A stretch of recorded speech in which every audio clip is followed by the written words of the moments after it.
nice hot cast iron pan. Into that, nearly 20 mils of cold pressed cooking oil. You can use any oil that suits your fancy. As it gets nice and hot, it's all about just searing the mutton chops. So I've got 1 kg of mutton chops going in. We're going to allow them to sear and get gorgeously golden brown.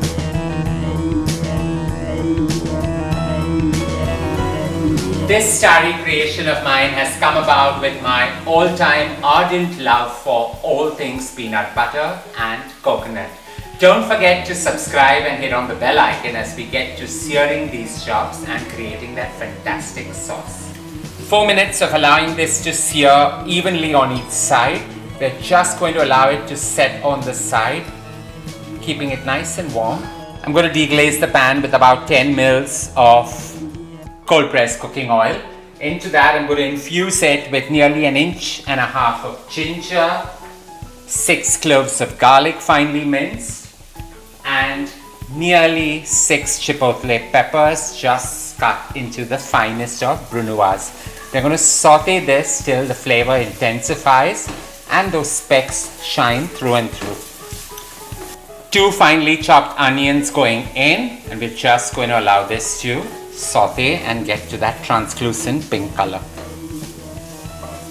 5 minutes of sauteing this allows the onions to get that nutty brown flavor and color, and into that goes a large chunk of one of my favorites, and that's chunky peanut butter.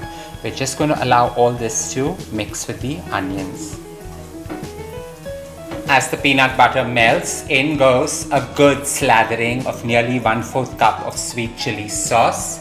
Allow that to mix in, bringing the flavor really well together, along with about 1/2 cup of some water. Just mix the whole thing together till it gets a quick boil or a bubble. As this begins to thicken, in goes the juice of 1 lime, along with nearly 200 mils of coconut milk, my second love. Mix it all together for a perfect smoothish gravy, and it's time to just gently slide the mutton chops in.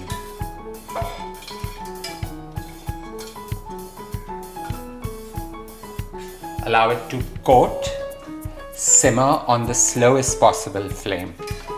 Season this with a fine sprinkle of some rosemary lavender sea salt. I like to season it right at the end to intensify the flavor. A quick stir, not too much, we just want the seasonings to mix really well together. And we're going to lower the flame and cook this covered for a good 30 to 40 minutes. 45 minutes of allowing this to simmer, and yes, I did keep it for another 10 minutes more because I wanted the mutton chops to fall off the bone.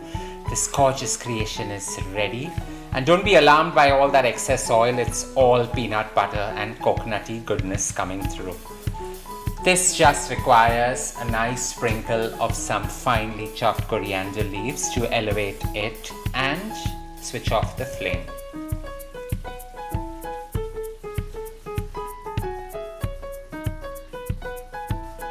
While this does form a great appetizer to indulge in, it also forms the perfect accompaniment to a grilled cheese and vegetable sandwich.